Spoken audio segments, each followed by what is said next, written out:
It's Kenya G, the one and only. If it's another a phony. If there's one thing that tested my patience 2023, it was this flower wall. This sucker right here, I'm gonna just call him my baby, my project.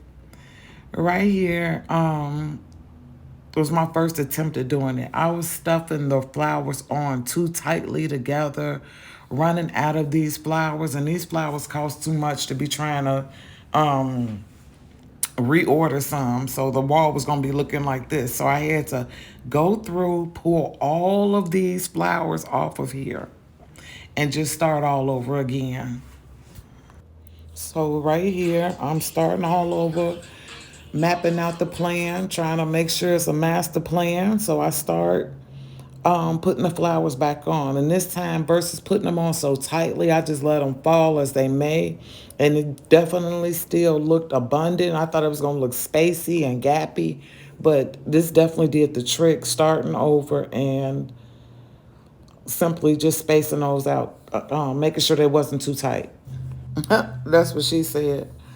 But y'all, again, this is one project. It took me a minute. I ain't gonna even lie. It took me a minute because once I actually did the pieces that I measured out all the fabric for and how many flowers I needed, of course, it wasn't within the budget.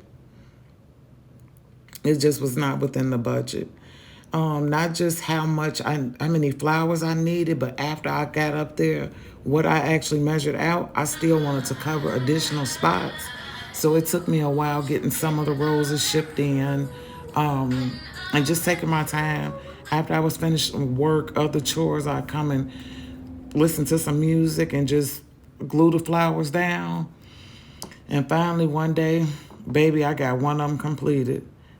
You couldn't possibly know the joy going through my body, completing this, cutting it, and hanging it up on the wall for the first time. Everything was so pretty. And at this point, not only was this my vision in my head, it was actually right there in front of me. And again, it made me want to put in a little bit more, again, a little bit more effort into it, but it was definitely worth the time to get the results that I got. I can't wait for y'all to see the final project.